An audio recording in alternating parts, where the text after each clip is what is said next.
Livro Quem tem ouvidos, ouça. Lições de Éfeso e Esmirna em Apocalipse. Pedro Dong. Capítulo 6. Tema desta semana: a parábola do semeador e a do joio.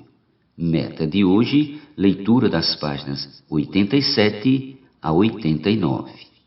A parábola do joio. A segunda parábola é a do joio. Outra parábola lhes propôs, dizendo: o reino dos céus é semelhante a um homem que semeou boa semente no seu campo. Mas enquanto os homens dormiam, veio o inimigo dele, semeou o joio no meio do trigo e retirou-se. E quando a erva cresceu e produziu fruto, apareceu também o joio. Então, vindo os servos do dono da casa, lhe disseram: Senhor, não semeaste boa semente no teu campo? De onde vem, pois, o joio? Ele, porém, lhes respondeu: o inimigo fez isso. Mas os servos lhe perguntaram: quereis que vamos e arranquemos o joio? Não, replicou ele, para que ao separar o joio, não arranqueis também com ele o trigo.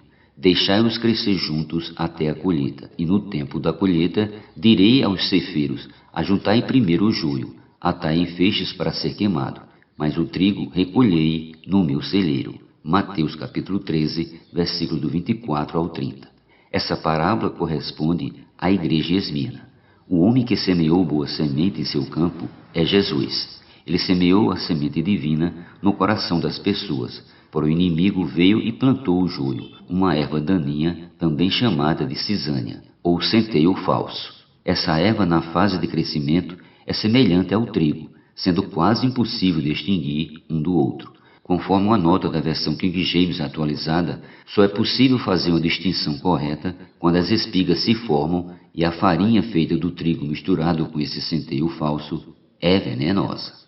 Qual a diferença entre o trigo e o joio? Como vimos, o joio e o trigo são muito semelhantes. Portanto, só é possível distinguir um do outro quando frutificam. A cor do trigo é dourada, o que indica a natureza de Deus, e quando frutifica, ele se curva. Podemos dizer que isso é sinal de humildade. Já as espigas do joio têm a cor preta e crescem eretas. Espiritualmente, conforme amadurecemos, nos curvamos, tornando-nos mais humildes e, consequentemente, frutificamos.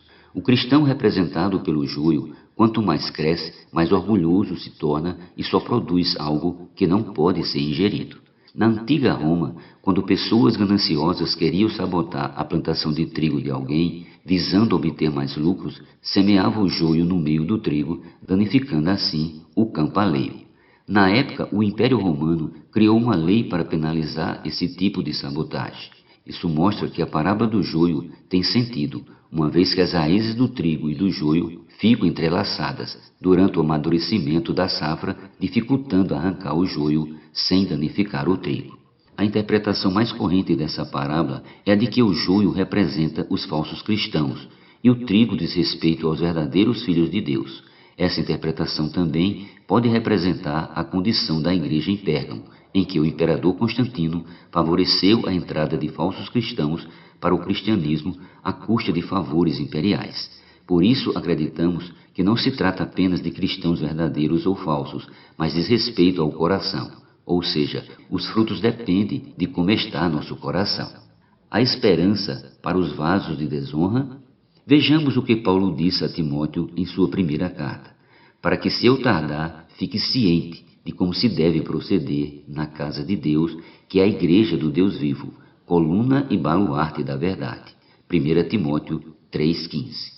A igreja é a casa do Deus vivo, é a coluna e a base da verdade, que é o próprio Deus. Somente Deus é verdadeiro e a igreja sustenta e vive tal realidade.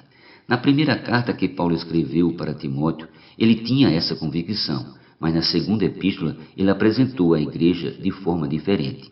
Isso aconteceu por causa da intromissão de irmãos mal intencionados que, em vez de cooperar com o evangelho, pervertiam a fé de outros irmãos. Paulo disse: numa grande casa não há somente utensílios de ouro e de prata, há também de madeira e de barro, alguns para a honra, outros, porém, para a desonra. 2 Timóteo 2,20. Utensílios aqui são vasos. No entanto, se você interpretar que os vasos para a honra são os verdadeiros cristãos e os vasos para a desonra são os falsos cristãos, não precisaria do versículo 21. Assim, pois, se alguém a si mesmo se purificar destes erros, será utensílio para a honra, santificado e útil ao seu possuidor, estando preparado para toda boa obra. Essa passagem deixa claro que, apesar de alguns cristãos serem vasos de desonra, ainda há esperança, ou seja, é possível mudar de situação. Ainda existe a oportunidade de purificar-se e tornar-se um vaso de honra, útil para a obra do Senhor. Nesse mesmo capítulo lemos: evita igualmente os falatórios inúteis e profanos, pois os que deles usam passarão em piedade ainda maior. Além disso, a linguagem deles corrói como câncer, entre os quais se inclui Emineu e Fileto. Estes se desviaram da verdade, asseverando que a ressurreição já se realizou e estão pervertendo a fé a alguns. 2 Timóteo capítulo 2, versículos do 16 ao 18. Querido leitor, se você considerar que Emineu e Fileto eram vasos de desonra e por isso falsos cristãos, como é que se desviaram da verdade? Se estavam desviados da verdade, é porque já andaram na verdade. Isso significa que, embora estivessem em uma situação difícil, eram cristãos, mesmo que desviados da verdade. Desse modo, é difícil classificar o joio como cristão falso e o trigo como cristão verdadeiro, pois mesmo entre cristãos verdadeiros há muitos que causaram e ainda causam problemas. E qual o objetivo de falar sobre isso? O objetivo é aprender a lidar com o nosso coração.